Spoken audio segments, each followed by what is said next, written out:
Assessment mas pinagtibay sa Sultan Kudarat National High School. Education students ng Sultan Kudarat State University nagbigay ng kanilang opinyon sa alternative assessment. Magandang araw ka-eskwela, ako si Novishi de la Cruz at narito na naman tayo upang ihatid ang mga pinakabagong balita at mahalagang pangyayari sa loob at labas ng ating mga paaralan. Mula sa makabagong paraan ng pagkatuto hanggang sa mga natatanging kwento ng mga guro at mag-aaral. Samahan niyo kami sa isang makabuluhang paglalakbay sa mundo ng edukasyon dahil sa Balita Eskwela, kaalaman ang ating sandata. Mula sa tradisyonal na pagsusulit patungo sa mga bagong paraan ng pagtataya, iyan ang layunin ng alternative assessment sa edukasyon. Kaugnay nito, isang klase sa Sultan Kudarat National High School ang nagsagawa ng isang role-playing activity upang ipakita kung paano epektibo ang alternative assessment sa kanilang pagkatuto. Upang ihatid sa atin ang balita, narito si Ipain Tiranya. Narito tayo ngayon sa harap ng Sultan Kudarat National High School kung saan ginagawa ang isang role-playing activity bilang bahagi ng alternative assessment sa high school level. Sa halip ng karaniwang pagsusulit, ginamit ng mga guro at mag-aaral ang kanilang malikhaing pamamaraan ng pagsasadula upang masukat hindi lamang ang kanilang kaalaman kundi pati na rin ang kanilang pakikisalamuha, kritikal na pag-iisip at malikhaing pagpapahayag. Hoy, Danaline! Wala ka sa'yo! Akin lang si Jules! Ano sa'yo? Akin lang siya! Akin lang siya! Okay.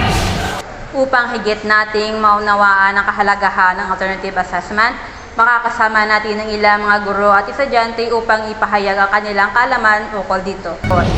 Kasama natin ngayon si Binibining Zane Salcedo, isa sa mga guro na nagsagawa ng alternative assessment sa kanyang klase. Magandang araw po, ma'am. Magandang araw din po. Ma'am, ano po ba ang layunin ng alternative assessment sa inyong klase? Ang pangunahing layunin ng alternative assessment sa aming klase ay upang masukat hindi lamang ang kaalaman teoretikal ng mga mag-aaral, kundi pati na rin ang kanilang kasanayan sa tunay na buhay. Sa pamamagitan ng malikhaing gawain tulad ng role-playing, mas naipapakita nila ang kanilang pagkatuto sa mas makabuluhang paraan. Naniniwala kami na sa ganitong paraan, mas nagiging kapaki-pakinabang ang kanilang pagkatuto na hindi lamang limitado sa pagsagot sa papel, kundi sa aktwal na aplikasyon nito sa real-life situation or real-life scenarios. Paano po ba ito naiiba sa tradisyonal na pagsusulit? Ang alternative assessment ay naiiba sa tradisyonal na pagsusulit dahil hindi lamang ito nakatuon sa pagsagot ng multiple choice or written exam. Sa halip, binibigyan ito ng pagkakataon ang mga estudyante na ipahayag ang kanilang natututunan sa mas aktibong paraan tulad ng role-playing or performance task. Ngayon naman, alamin natin ang perspektibo ng isang estudyante na lumahok sa aktibidad. Kasama natin ngayon si Miss Donalyn Survey upang ibahagi ang kanyang karanasan. Magandang araw. Magandang araw po, ma'am. Para sa iyo, ano bang iyong karanasan sa pagsali sa role-playing activity bilang bahagi ng alternative assessment? Para sa akin, mas maging interactive at engaging ang aming pagkatuto.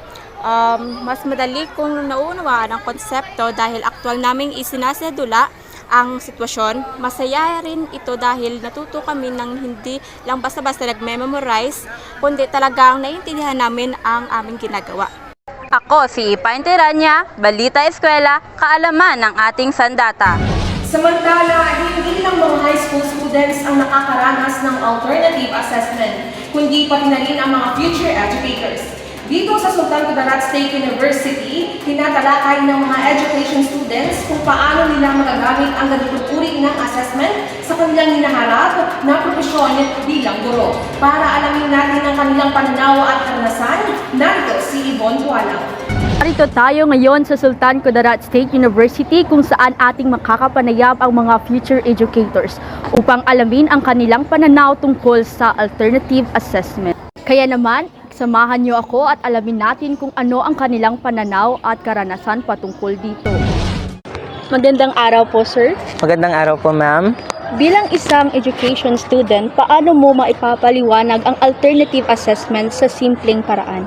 Okay. To briefly explain what alternative assessment is, for me, alternative assessment is where you assess a student's capability or not only the knowledge of the student but also his or her capability to certain tasks, or like examples here are portfolios, doing digital technology, performance-based tasks like singing, dancing.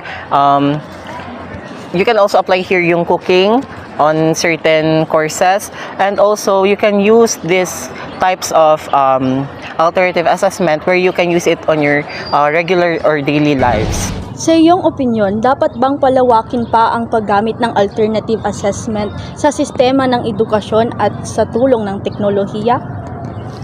Para po sa akin, opo. Kasi po sa panahon ngayon, ang edukasyon ay napakaraming paraan sa tulong po ng technology. Ang paggamit ng alternative assessment na sinusuportahan po ng digital tools ay makakatulong sa mga mag-aaral, sa mga estudyante upang mas mapalawak po ang kanilang kaalaman at kasanayan sa isang modernong paraan po.